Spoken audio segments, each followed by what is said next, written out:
Voici ce qui reste de l'église catholique de la commune de Cavaillon, un amas de béton. Des images de plus en plus habituelles dans le département du Sud, qui est très touché par le séisme. 5 jours après le tremblement de terre, on espère encore trouver des survivants dans les décombres. Le dernier cadavre a été extirpé avant-hier. Des sapeurs-pompiers dépêchés de Cap-Haïtien, dans le nord du pays, sont venus prêter main forte. Le travail qu'on fait, on le fait avec amour. Avec amour, mais avec peu de moyens, nous dit James Lee Saint-Cyr, 28 ans. On aimerait bien découper les bétons pour faire les pénétrations, mais on n'a pas de matériel pour faire ce genre de travail.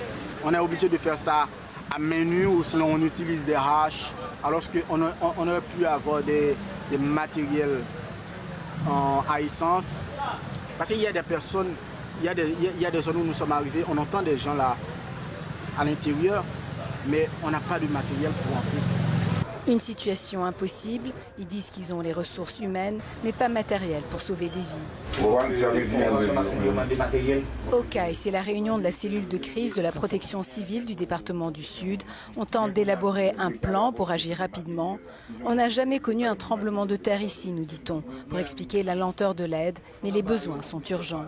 Normalement, on a besoin de l'eau, des kits d'hygiène, on a besoin des kits de nourriture, on a besoin des appuis psychosociaux, on a besoin également, et étant donné que nous sommes dans une phase d'urgence, pour les phases de relèvement, on a besoin de bois, tôle, on a besoin des kits de construction pour faciliter que les gens reprennent, et ensuite des activités génératrices de revenus pour que les gens puissent remettre, parce que normalement nous sommes totalement décapitalisés. Le gouvernement canadien affirme travailler étroitement avec le gouvernement haïtien et qu'il va allouer un fonds d'aide de 5 millions de dollars. En attendant, la population s'organise. Un sac de riz sur sa moto, Duplex Amazon décide de prendre les choses en main pour aider les communautés vulnérables.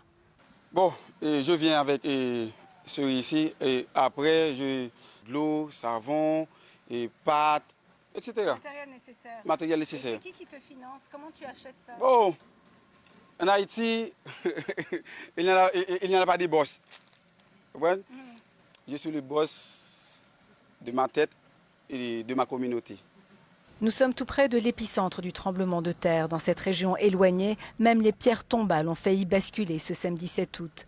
Malgré toute la désolation, rien de mieux qu'un match de foot pour oublier pour un moment la crise autour. Ici Azabouad Legurgis, Radio-Canada, Cavaillon, Haïti.